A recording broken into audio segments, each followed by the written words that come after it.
Dear students, मैं doctor Shashi Chawla, associate professor home science, government Meera girls college Udaipur से आज आपको जो विषय पढ़ाने जा रही हूँ वो है सामुदायिक यानी कि सामाजिक कार्यकर्ता की भूमिका एवं गुण या निपुणताएं। तो इससे पहले वाली क्लास में हमने पढ़ा था समुदाय क्या होता है और उसकी क्या अर्थ है, परिभाषा और विशेषताओं इत्यादि के बारे में आपको बताया था। आज हम पढ़ेंगे सामाजिक कार्यकर्ता यानी कि सामुदायिक कार्यकर्ता में क्या क्या गुण होने चाहिए। तो सामुदायिक कार्यकर्ता के गुण एवं उसके भूमिका और उसके निपुणताएं जानने से पहले ये जानना अनिवार्य है कि सामुदायिक कार्यकर्ता कौन होता है, यानी कि कम्युनिटी वर्कर हम किसे कहते हैं। तो सामुदायिक कार्यकर्ता या कम्युनिटी वर्कर उस व्यक्ति को कहा जाता है जो समुदाय के लिए कार्य करता है, बिना पैसा लिए किसी समुदाय की उत्थान के लिए या भलाई के लिए काम करता है, उसे हम कम्युनिटी वर्कर या सामाजिक कार्यकर्ता कहते हैं।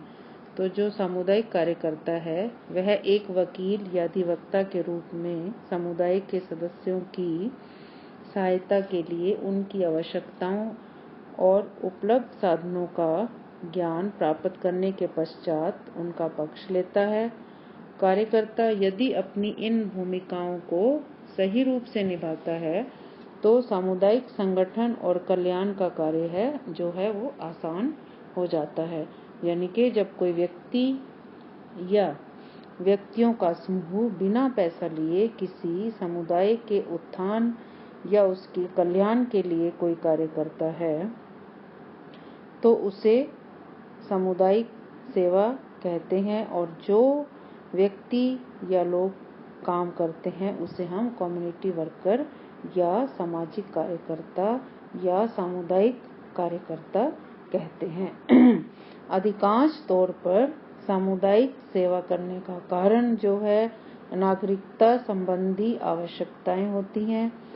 आपराधिक न्याय से संबंधित आवश्यकताओं की पूर्ति करना होता है, किसी विद्यालय या कक्षा की आवश्यकताओं की पूर्ति या फिर किसी अन्य लाभ की प्राप्ति इत्यादि होती है।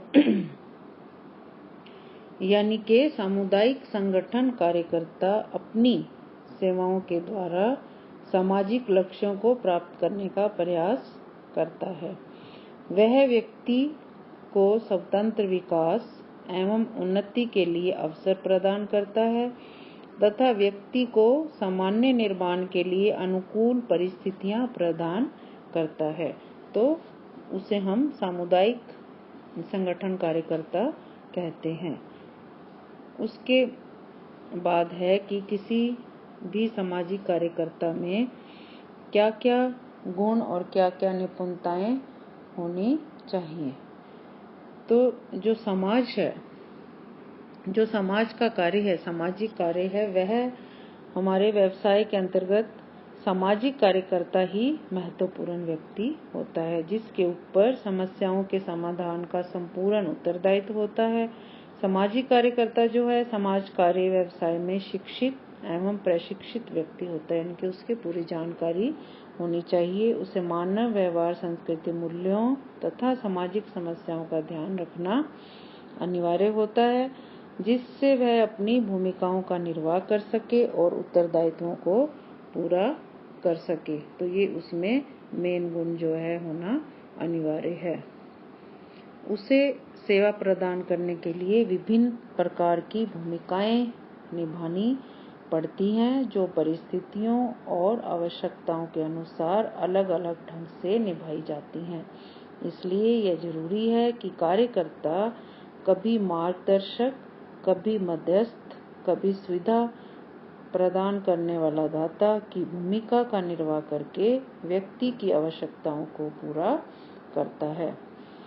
सामाजिक कार्यकर्ता की जो भूमिका है वह सबसे अधिक महत्वपूर्ण होती है। सामान्यतः ऐसा कहा जाता है और हम विश्वास भी करते हैं कि प्रभावशाली समाज कार्य जो है एक कार्यकर्ता के माध्यम से ही किया जाता है। सामाजिक कार्यकर्ता की भूमिका जो है बहुत अधिक महत्वपूर्ण होती है। सामाजिक कार्यकर्ताओं के सभी कार्यों का उद्देश्य जो है वो लक्ष्यों की प्राप्ति है और उस कार्य के लिए कार्यकर्ता को विभिन्न प्रकार की भूमिकाएं निभानी पड़ती हैं, जो कि समस्याओं के ऊपर किसी न किसी समस्या के ऊपर आधारित होती हैं और ये भूमिकाएं विभिन्न क्षेत्रों में भिन्न-भिन्न होती हैं, यानी कि जैसा क्षेत्र होता है उससे संबंधित ही वो समस्या होती है और उसको जो है वो उसका निवारण करने में कार्य करते हैं। कार्यकर्ता जो है एक ऐसा व्यक्ति होता है जो विशिष्ट प्रकार के ज्ञान, निपुणता और मूल्यों से युक्त होता है। उसमें हर तरह का गुण पाया जाता है। वह एक सहायक व्यक्ति होता है, यानी कि सहायता करता है। उसकी जो अंत क्रिया है परोक्ष होती है, ना कि प्रत्यक्ष। वह एक ऐसा व्यक्ति होता है, एक इस तरह से अध्यापक का कार्य भी करता है और वह अपनी गति से काम करता है और जब भी आवश्यकता पड़े वह विभिन्न प्रकार की सेवाएं जो है अपने जो उसके सेवार्थी होते हैं, जो उसके सदस्य होते हैं, उनको प्रदान करने के लिए हर समय तैयार रहता है। और वह जब समूह के साथ कार्य करता है तब वह अपने कई तरह के उत्तरदायित्वों का निर्वहन करता है। कार्यकर्ता समूह का कोई भाग नहीं होता, लेकिन वह समूह में उस समय प्रवेश करता है जब व्यक्तिगत रूप से समूह का कोई सदस्य या पूरा समूह अपने उद्देश्यों की पूर्ति के लिए व्यावसायिक सहायता की मांग करता है और समूह कार्यकर्ता की भूमिका विभिन्न समूहों में अलग-अलग होती है। और वह क्या करता है, समूह के गठन से पूर्व ही अपनी भूमिका का निर्वाह करना प्रारंभ कर देता है। विशेष तौर पर तब करता है जब एक कार्यकर्ता संस्था के अंतर्गत कार्य करते हुए वह उद्देश्य पूर्वक एक समूह का गठन करता है। उसकी भूमिका उसके द्वारा गठित किए गए समूह में इस बात पर निर्भर करती है कि समूह की मांगें एवं आवश्यकताएं क्या हैं, क्या डिमांड्स हैं, क्या नीड्स हैं, क्या गोल्स हैं। उन सबको ध्यान में रखते हुए वह कार्य करता है। समूह के साथ कार्य करते समय जो कार्यकर्ता है, सामाजिक कार्यकर्ता जो है वो फ्लेक्सिबिलिटी रखता है, यानी कि आवश्यकता पड़ने पर वह अगर उसमें कुछ परिवर्तनों की जरूरत है तो वो कर सकता है और ऐसा उसे धारण भी करना चाहिए ताकि वह एक समूह में अपना योगदान अच्छी तरह से कर सके और एक समूह का दूसरे समूह के साथ जो संबंध है उनके संदर्भ में भी योगदान कर सके। तो ये है कार्यकर्ता के बारे में। फिर है कौन कौन से फैक्टर्स हैं जो उसके कार्य पर प्रभाव डालते हैं। तो कार्यकर्ता को अपनी भूमिका की व्याख्या करने से पहले आसपास की परिस्थितियों और आवश्यकताओं को ध्यान में अवश्य रखना चाहिए, क्योंकि उसको कई ऐसे फैक्टर्स हैं जो कि उसके कार्य को प्रभाव कर सकते हैं। तो पहला है समुदाय, यानी कि ग्रुप या कम्युनिटी किस तरह की है, उसमें किस तरह के लोग हैं, वो क्या करते हैं, उनके क्या लक्ष्य हैं। तो इन सब चीज़ों का जो है उस पर प्रभाव पड़ता है। दूसरा है संस्था की प्रकृति कैसी है, उसका कार्य और क्षेत्र कौन सा है। तीसरा है संस्था द्वारा क्या क्या सुविधाएं उसे प्रदान की जा रही हैं जिसमें वो कार्य कर रहा है और क्या क्या कार्यक्रम चलाए जा रहे हैं। और चौथा है सेवार्थी का प्रकार कैसा है जिसके लिए कार्यकर्ता कार्य कर रहा है। फिर नेक्स्ट है कि क्या आवश्यकताएं हैं, क्या क्षमताएं हैं और क्या सीमाएं हैं जहां पर वो कार्य कर रहा है। फिर कार्यकर्ता की अपनी क्षमता एवं निपुणता कितनी है और उसे कितना कार्य और कहाँ का कार्य दिया गया है। 7वां है समूह की आवश्यकता की सीमा क्या है और क्या क्या इच्छाएं हैं, और कार्यकर्ता की सहायता स्वीकार करने की इच्छा क्या है। तो ये सभी कारक जो हैं प्रत्येक प्रकार की परिस्थितियों में उपस्थित रहते हैं। कैसी भी परिस्थिति हो, ये जो फैक्टर्स हैं ये उसके कार्य पर प्रभाव डालते हैं।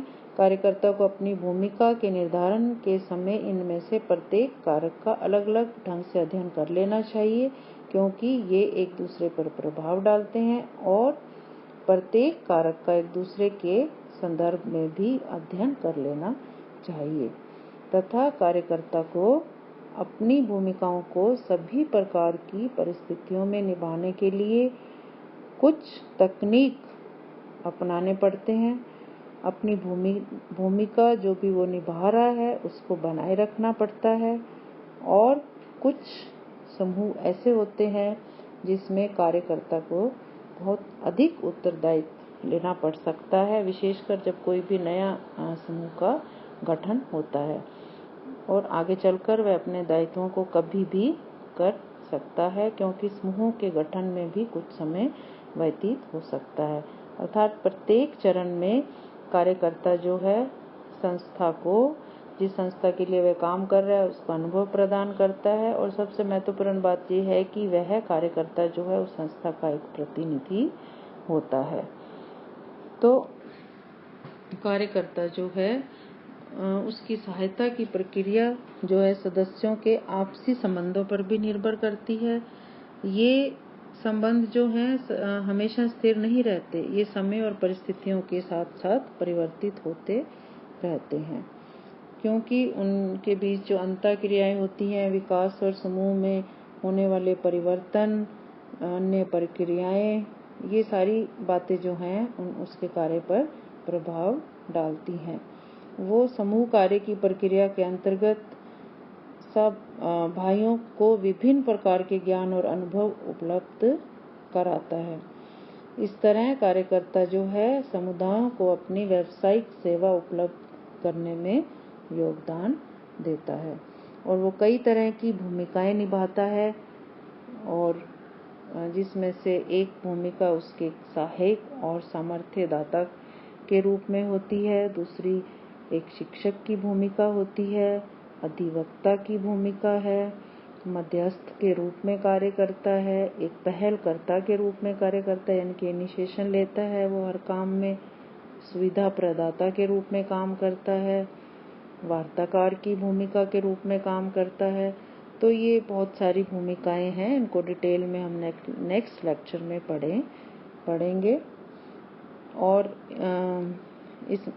उसमें कुछ निपुणताएं पाई जाती हैं, जो कि नंबर 1 है उद्देश्य पूर्ण संबंध स्थापित करने की निपुणता, दूसरा है परिस्थिति विश्लेषण की निपुणता, तीसरा परिस्थिति के साथ सहभागिता की निपुणता, 4th है समाज की भावनाओं से निपटने में निपुणता, कार्यक्रम के विकास में निपुणता इत्यादि।